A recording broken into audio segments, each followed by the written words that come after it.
Gusto saludarlo, Patricio Luján, Mariano Luján para Córdoba Federal lo saluda. ¿Cómo está usted? ¿Qué tal? ¿Cómo están? Muy buenos días. Un gusto conversar con ustedes. Bueno, la verdad que en un día clave yo tuve que arrancar de una manera distinta porque propiamente a uno le preocupa la instancia de lo que en horas del día de ayer, un juez que en este caso ha generado realmente una revolución en los que hacemos periodismo y que me parece una locura, sinceramente con todo el respeto del mundo, una locura lo que ha librado sobre lo que significa el artículo 1432 de la Constitución en función de lo que hacemos comunicación, ¿no, Nicolás? Sí, sorprende, ¿no? Sorprende la decisión de ese juez de la ciudad de Buenos Aires que intenta encorsetar el debate público, ¿no? Que estamos hablando, lamentablemente, después de mucho tiempo, de un acto de censura por parte de la justicia, en un tiempo que también creo que ese juez no comprende el tiempo de las telecomunicaciones. Digo, no estamos hace 50, 60 años donde quizás el monopolio de la palabra, de la divulgación, de la amplificación de las noticias lo tenían solo los medios de comunicación. Hoy, a partir de lo que es la Internet y las redes sociales, creo que se ha democratizado muchísimo eso.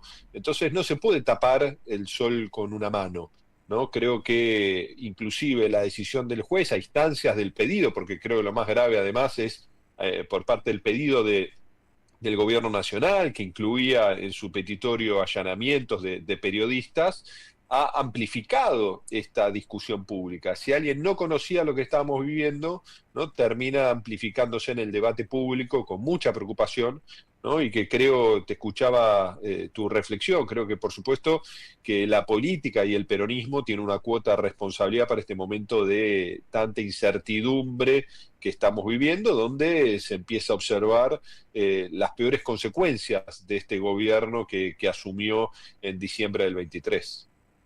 La verdad que si eso tiene que pasar, también le tengo que preguntar porque además lo presenté, pero usted es candidato a diputado nacional y que tiene un rol muy importante y preguntarle, yo es lo que pienso, digo, antes había, en este caso, políticos con convicción y yo creo que usted es uno de los que tiene convicción y lo digo en el sentido de que el rol que tuvo que cumplir la educación fue crucial en el momento que la tuvo que desarrollar, pero antes había convicción, antes había territorialidad y tal vez los egoísmos de los propios dirigentes, no sé si le parece o puede coincidir conmigo, que por ahí, por estar en el lugar y cómodos y por ahí a lo mejor no salir de esa zona de confort, hizo que hoy los egoísmos estuviéramos y estamos como estamos en esta transición, la verdad que muy difícil. Yo creo que parte de lo que explica este presente es eso, ¿no? Y mi experiencia quizás más desafiante en lo que ha sido mi trayectoria política fue conducir las políticas educativas durante la pandemia, ¿no? En un gobierno que se deslachaba por la ausencia de liderazgo y por equivocaciones que se transitaron, ¿no? Creo, y yo se lo planteaba a mi equipo de gestión, no podíamos correrle el cuerpo al desafío que se nos imponía, ¿no? Y yo era muy crítico también con muchos aspectos del gobierno porque creía que había en algunos dirigentes mucha especulación. Guardarse, alejarse de la discusión pública para que pase el tiempo, no estar debajo del radar, inclusive fueron cosas que yo discutí con Alberto Fernández. Alberto Fernández, entre otros aspectos, criticaba ciertas decisiones de mi gestión, iban de la mano de visibilizar los desafíos tan complejos que transitamos en un país federal, ¿no? En un país donde en aquel entonces, como en el presente, conviven 24 jurisdicciones, 23 provincias, la ciudad de Buenos Aires y por supuesto el Estado Nacional, hoy tan retraído en su corresponsabilidad de garantizar el derecho a la educación. Pero durante esos momentos tan difíciles, más allá de las diferencias que podían surgir en determinados momentos con distintos ministros provinciales, trabajamos todos codo a codo, ¿no? Yo en el caso de la provincia de Córdoba, con el ministro de Educación, con Walter Grobac en su momento, o con el propio gobernador Schiaretti, tuvimos muchísimos encuentros para ver cómo cada uno ponía lo mejor en un momento tan desafiante, sin correrle el cuerpo a las dificultades. Y creo que uno de los ejes centrales que permitió la victoria de Javier Milei fue que los 8 años entre el 2015 y el 2023 fueron de retrocesos de la política y de la calidad de vida de la sociedad, porque no se enfrentaron con convicción los desafíos tan complejos que tenía la Argentina, muchos de los cuales se han agravado en estos últimos años, en estos casi 2 años de gestión de Javier Milei, que se relaciona al endeudamiento externo que tiene la Argentina, que hace crujir los distintos modelos económicos, este modelo económico actual que vemos que está en un momento de mucha debilidad.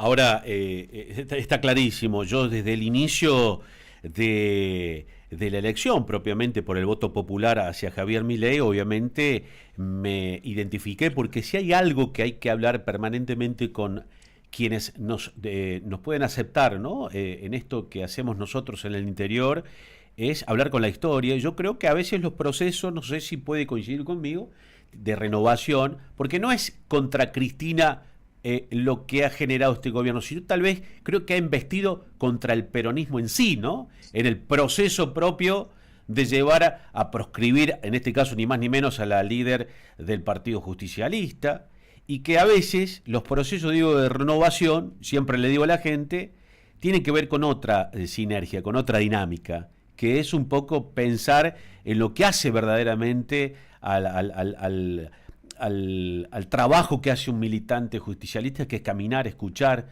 a un dirigente y tratar de transformarle la vida a lo que es el habitante de cada lugarcito, de cada lugar grande de la Argentina. No, por supuesto, y que eso se relaciona a saber que cuando uno toma decisiones favorece a algún sector y puede perjudicar a otro, ¿no? Y que cada decisión tiene beneficios, pero también tiene consecuencias, y que las consecuencias hay que aguantarlas, ¿no? En términos hablo del debate político, ¿no? Y creo que eso es parte del desafío que se tiene en el presente, y en la política no hace falta tener unanimidad, lo que no quiere decir que no se tenga consenso, construir un consenso mayoritario, pero siempre implica una puja que hay que resolverla en términos democráticos, con la responsabilidad que en cada momento la sociedad va delegando en distintas personas, porque no hay nada más fugaz, más transitorio que la gestión pública, ¿no? Que puede durar 2 años, 4 u 8, pero los procesos tienen que ser procesos no necesariamente con rupturas, sino tienen que ser procesos que nos permitan ir construyendo sobre los hombros de los que han construido antes, y que creo que eso es algo ausente en la Argentina, y en ese marco también yo creo uno de los grandes desafíos que tiene nuestro país y la política y el justicialismo en particular es desconurbanizar la agenda política, porque parece que todo lo que importa en la Argentina es lo que ocurre en esos 13.000, 14.000 kilómetros cuadrados que son la Ciudad de Buenos Aires y el Gran Buenos Aires, cuando creo que el camino de desarrollo de la Argentina está en su federalismo, en su extensión, en sus economías regionales, no en discutir la coparticipación de riqueza que generan las provincias, que muchas veces es captada por el Estado Nacional, y hoy todo eso cruje más que nunca porque además el Estado Nacional renuncia a todos los esquemas de corresponsabilidad en la construcción de la nación, ¿no? Vemos el desfinanciamiento de nuestras universidades nacionales, que están desplegadas en todo el territorio argentino, lo sufre Córdoba con todas sus universidades nacionales. Vemos el abandono de la inversión educativa en la educación obligatoria, por ejemplo, el incentivo docente que se ha dejado de pagar por primera vez, ¿no? Desde la década del 90 que se creó ese instrumento.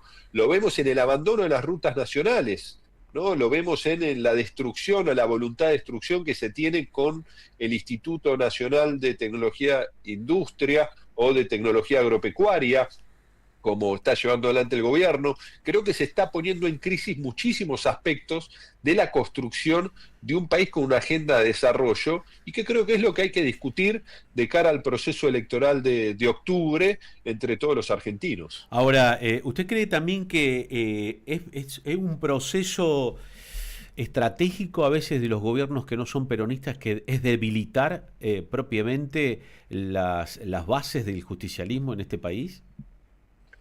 Yo creo que el gobierno de Javier Milei quiere poner en crisis, ¿no? Y a partir de la capacidad de canalizar un legítimo enojo de un sector importante de la sociedad, que ve que, como mencionaba hoy, los últimos 8 años han sido un tobogán en términos de la calidad de vida y la perspectiva de futuro.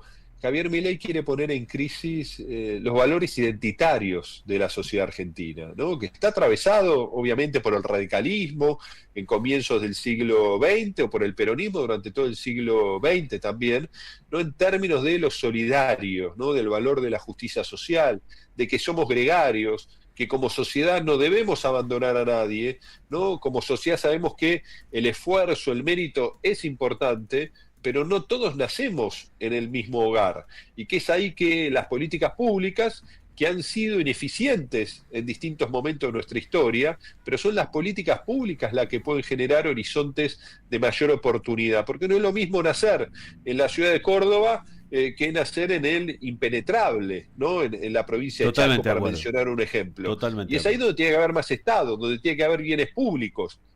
Yo siempre doy un ejemplo de Córdoba, ¿no? Que lo conversaba mucho con quien era rector de la Universidad Nacional de Córdoba, Yuri, ¿no? Que él me planteaba, ¿no? Cuando se empezó a crear ese polo tecnológico tan importante de la provincia de Córdoba, ¿no? Y se estaban empezando a discutir las primeras inversiones allá por la década del 90. El factor diferenciador, por ejemplo, que hizo que Motorola se instale en Córdoba y no se instale en alguna otra ciudad del sur de Brasil, siendo Brasil un mercado 4 o 5 veces más grande que el argentino, el factor diferenciador fue la Universidad Nacional de Córdoba, su departamento de matemática, ¿no? Entonces ahí vemos que todos esos procesos de construcción, de bienestar, de progreso, siempre tienen, en los distintos países, pero en la Argentina también, una presencia del Estado, de un Estado que no le ponga la pata en la cabeza para que nadie progrese, sino que genera las condiciones para el progreso,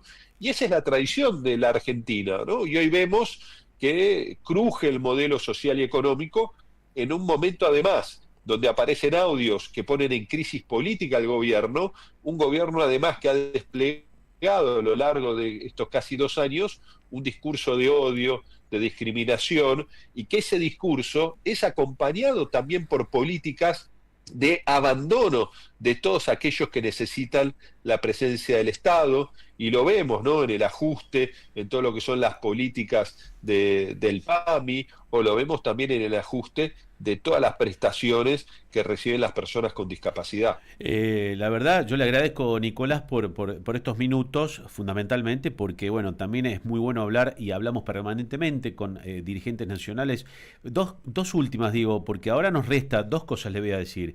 Un gran desafío por delante, que es nuevamente el Fondo Monetario Internacional, para volver a creer que en Argentina tiene una autonomía, y por otro lado, cómo ve las elecciones del próximo fin de semana en lo que es provincia de Buenos Aires para lo que es los argentinos.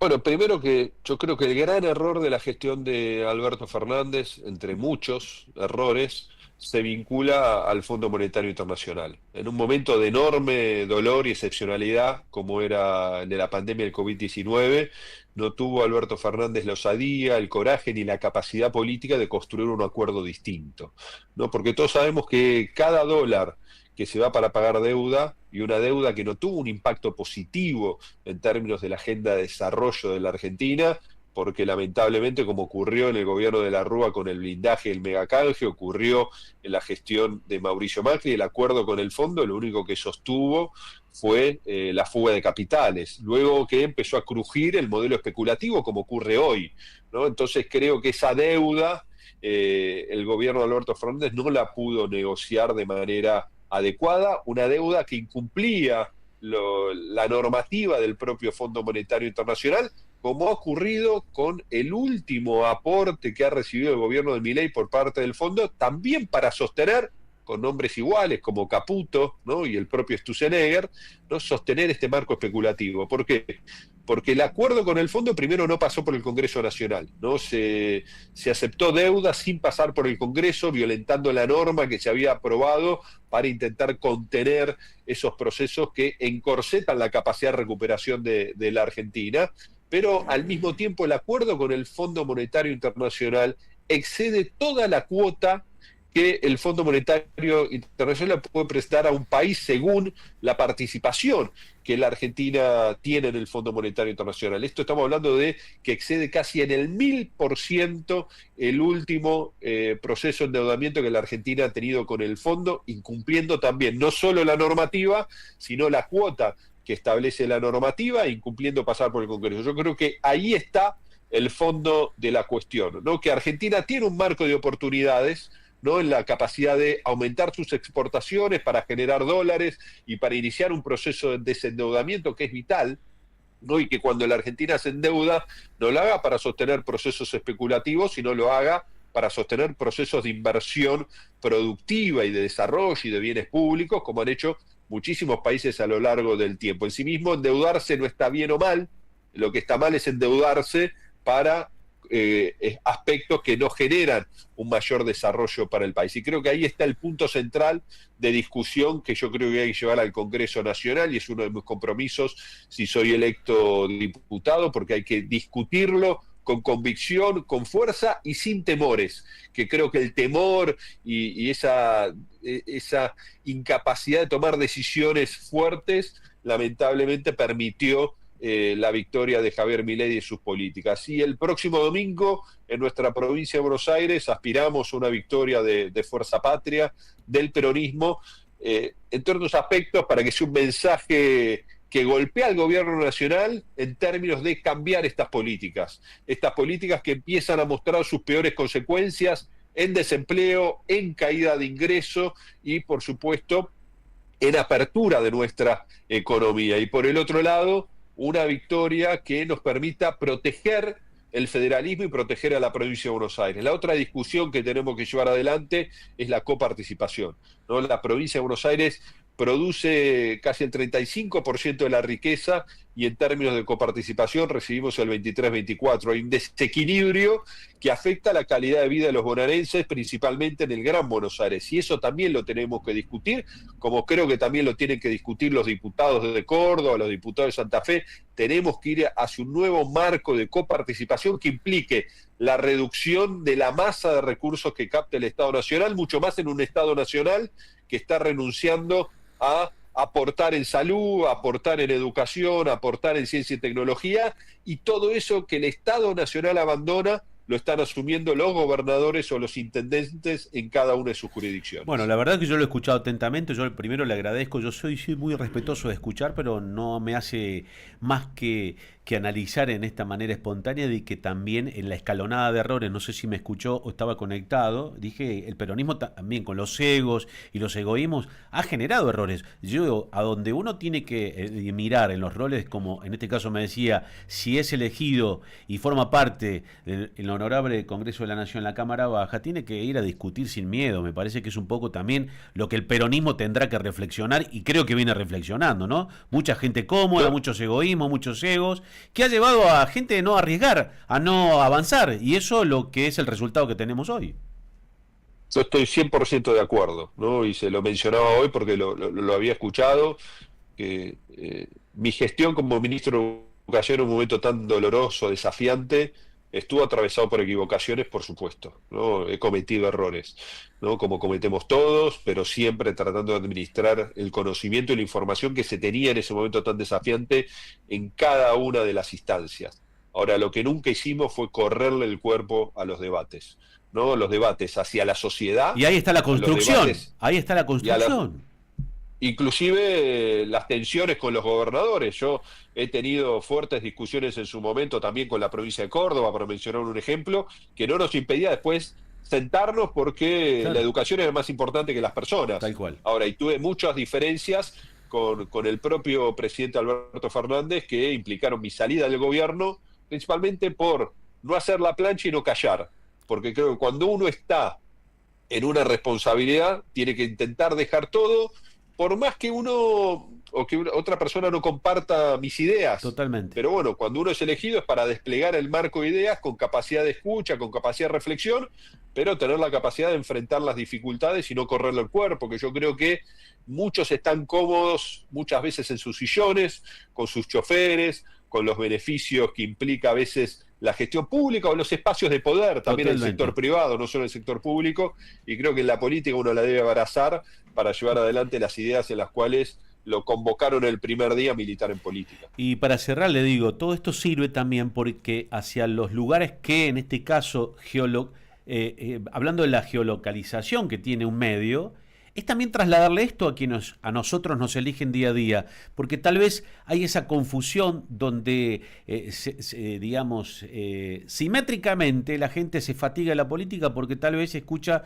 lo que pasa muchas veces en el porteñocentrismo, pero eso es el justicialismo, porque hay muchos justicialistas, muchos peronistas que lo están escuchando y viendo en este caso a usted en este momento y tienen que coincidir en ese punto, digamos, ¿no? La historia nos va a hacer ver que en la escalada de muchas veces los egos, los egoísmos, la comodidad, la zona de confort, ha llevado al peronismo, en este caso, a poner este tipo de gobiernos que no hace otra cosa que distanciarnos en esa famosa palabra grieta, ¿no?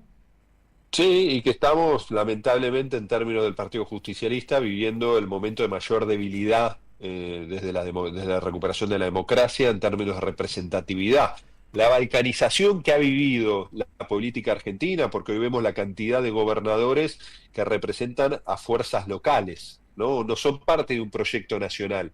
Y creo que eso es parte de la dificultad que tenemos. Digo, no hay provincia que se pueda salvar en soledad si no es parte de un todo, si no tenemos la capacidad de discutir qué país queremos, cómo lo desarrollamos, ¿no? Cómo fortalecemos las economías regionales, cómo apostamos por la educación, por la ciencia y tecnología, cómo generamos una moneda que permita también usar nuestra capacidad de ahorro como sociedad, no para la especulación, sino para la industrialización y la suma de valor de nuestra economía. Creo que son todas esas discusiones que por momento el peronismo las subestimó y no tuvo la capacidad de dar las respuestas necesarias, más allá que, por supuesto, los procesos políticos no son todos iguales. En 40 años de democracia hemos tenido gobiernos que han implicado fuertes retrocesos y otros gobiernos que asumieron el desafío de construir mejores futuros. Bueno, me parece que eso es lo que tenemos que discutir desde el peronismo hoy, ¿no? Un peronismo que debe, ¿no?, trabajar la unidad, pero la unidad a partir de las ideas claras que debemos tener de cara al futuro. Doctor Nicolás Trota, le agradezco mucho. Patricio y Mariano Luján los saludan desde Córdoba Federal y obviamente me gustaría seguir en algún momento charlando porque creo que también la construcción de los consensos, como así también escuchar los disensos, hace que una sociedad vaya hacia un camino tal vez un poco más letargo, pero de acuerdos, que es un poco lo que nos falta.